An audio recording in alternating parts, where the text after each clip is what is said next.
Olá, meu nome é Luísa, eu sou aluna do curso de licenciatura da UDESC e vou falar um pouco sobre o projeto de pesquisa que eu faço parte, que se chama Obtenção e Caracterização de Filmes de Titânio, Alumínio e Nitrogênio obtidos por deposição reativa via pulverização catódica. Então, a estrutura desse seminário vai ser composta pelos objetivos iniciais do nosso trabalho, sobre o filme e o revestimento de titânio com alumínio. Vou falar um pouco também sobre o processo de deposição do magnetron sputtering. Vou falar também sobre as caracterizações que foram feitas nas amostras, as condições de deposição do processo de deposição, alguns resultados, conclusões e sugestões para trabalhos futuros também. Então, o nosso objetivo inicial era investigar a influência da concentração atômica de alumínio na estrutura cristalina do titânio. Além disso, a gente também tinha o objetivo de variar parâmetros de deposição para obter diferentes proporções de alumínio nos filmes, ver como esses parâmetros de deposição influenciavam na proporção de alumínio. Outro objetivo, então, era avaliar como os parâmetros de rede A e C na célula unitária do titânio são afetados pela concentração atômica de alumínio. Filmes de titânio com alumínio, eles são utilizados hoje na indústria aeroespacial, na indústria energética e em aplicações biomédicas, entre outras aplicações que não foram citadas aqui. Em relação ao titânio, eles apresentam características como maior dureza, maior resistência à corrosão, baixa densidade, maior módulo de elasticidade e melhor estabilidade térmica. Para a indústria aeroespacial, por exemplo, é interessante que o filme tenha uma melhor estabilidade térmica, já que é trabalhado com altas temperaturas.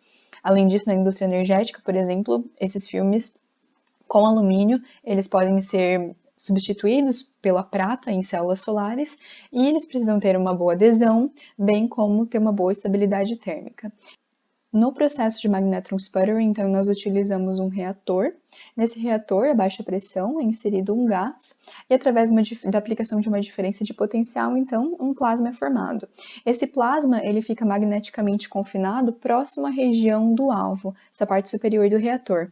Então, nessa região aqui, os íons do gás, eles acabam se chocando, colidindo com o alvo, com a superfície do alvo, ejetando átomos desse alvo. Os átomos que são ejetados do alvo, então eles acabam se depositando em toda a superfície do reator, bem como no substrato, formando o nosso filme fino. Essa aqui é uma foto do reator que foi utilizado nesse processo de deposição, e ele fica lá no laboratório de plasmas, filmes e superfícies da UDESC. Das condições de deposição. O nosso substrato utilizado para depositar os filmes foi uma amostra pequena de silício monocristalino. Durante o processo, o fluxo de argônio foi de 6 SCCM, a pressão dentro do reator foi mantida em 4,3 militorr, a temperatura em 160 graus, e a diferença de potencial utilizada foi 480 volts, e a corrente 1 ampere. Além disso, cada amostra teve um tempo de deposição de 10 minutos, e essas amostras, então, elas foram mantidas a 10 centímetros de distância do alvo. Então, aqui na base do reator a gente tem as amostras e 10 centímetros acima o alvo de titânio. Aqui tem um esquema representando os dois alvos que foram utilizados no processo. A gente utilizou um alvo, então, de titânio com um inserto de alumínio e o segundo alvo de titânio com 2 insertos de alumínio.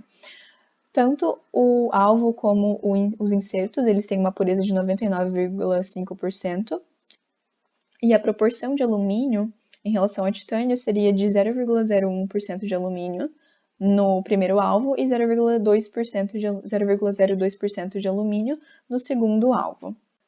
Aqui a gente tem a representação do porta-amostra. O substrato foi localizado em 3 posições diferentes. Aqui na posição 0, que foi logo abaixo de onde estavam os insertos, né? Na posição 2 e na posição 3. Da caracterização, então, foram feitas microscopia eletrônica de varredura, onde a gente analisou composição química, morfologia da seção transversal e superfície, além da espessura dos filmes. E por difração de raio-x, foi analisada a estrutura cristalina. Então, aqui tem uma representação da posição 0, onde foram feitos 2 processos de deposição. O primeiro, então, foi com um alvo de 2 insertos, que resultou numa porcentagem de alumínio de 21,2%, e o segundo, nessa mesma posição, com um inserto no alvo apenas, resultou em 14,7%.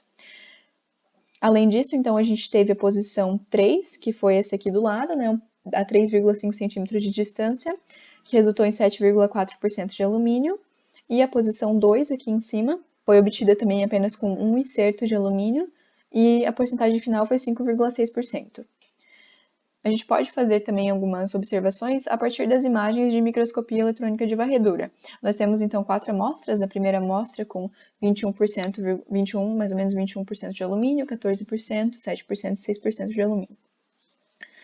E a gente pode observar que nas amostras com um pouco mais de alumínio, há um crescimento mais organizado. Você pode observar um crescimento colunar. E isso é justificado na literatura pela quantidade de alumínio que se tem no filme. Quanto mais alumínio, mais o filme tende a crescer em forma de colunas. Até mesmo na superfície, nas imagens de superfície do filme, nós podemos ver como o contorno das colunas e como ela está mais, ela tem uma estrutura mais organizada. Além disso, foram analisados, então, os padrões de difração de raio-x dos filmes, onde a gente obteve os picos referentes à estrutura hexagonal compacta do titânio. Nós obtemos, então, esses picos aqui, mas o pico que foi utilizado para analisar a distância interplanar foi o 002, que era o pico mais intenso. Referente aos resultados que obtivemos por difração de raio-x, a gente pode comentar como isso influenciou na distância interplanar, como a porcentagem de alumínio influenciou na distância interplanar dos filmes. Então, observando aqui, a partir do valor de referência do titânio, o valor mais próximo obtido foi com a menor porcentagem de alumínio, 5,6%. À medida em que essa porcentagem vai aumentando, a distância interplanar vai diminuindo. A partir da literatura, nós podemos dizer que com 20% de alumínio, com mais de 20% de alumínio, já é possível a formação de uma nova fase, o Ti3Al. Nesse caso aqui, se a gente for observar, as amostras com mais alumínio, elas se aproximaram mais à distância interplanar do Ti3Al do que do titânio. Aqui a gente pode perceber esse comportamento linear, a diminuição da distância interplanar conforme a porcentagem de alumínio aumenta nos filmes, tendo aqui o valor de referência do titânio. Então, a gente pode fazer algumas observações referente ao que foi estudado. Primeiro, o número de insertos de alumínio no alvo de titânio e a posição dos substratos resultaram em filmes com diferentes concentrações atômicas. Além disso, a proporção de alumínio ela influencia no crescimento dos filmes. Através das imagens de seção transversal e superfície, nós podemos perceber isso. E também, por último, os parâmetros de rede A e C da célula unitária, a célula unitária hexagonal compacta, referente ao titânio, são afetados pela proporção atômica de alumínio, presentes no filme de titânio com alumínio. Então, a gente pode perceber essa diminuição da distância interplanar. Isso pode ser resultado de átomos de alumínio que substituem os átomos de titânio na célula unitária. Isso faz com que, então, haja uma diminuição. A célula fica, consequentemente, mais compacta, já que os átomos de alumínio são menores do que átomos de titânio. Bom, e algumas sugestões para trabalhos futuros, então, seria a investigação do tamanho de grão dos filmes, para ver se houve essa diminuição no tamanho de grão. Além disso, seria bom também medir propriedades elétricas e mecânicas dos filmes, para ver se realmente houve, por exemplo, um aumento na dureza, um aumento no módulo de elasticidade, ou uma melhor adesão também. Por fim, eu quero agradecer à Universidade do Estado de Santa Catarina, ao governo de Santa Catarina e a todas as instituições que contribuíram para que fosse possível a realização desse projeto de pesquisa.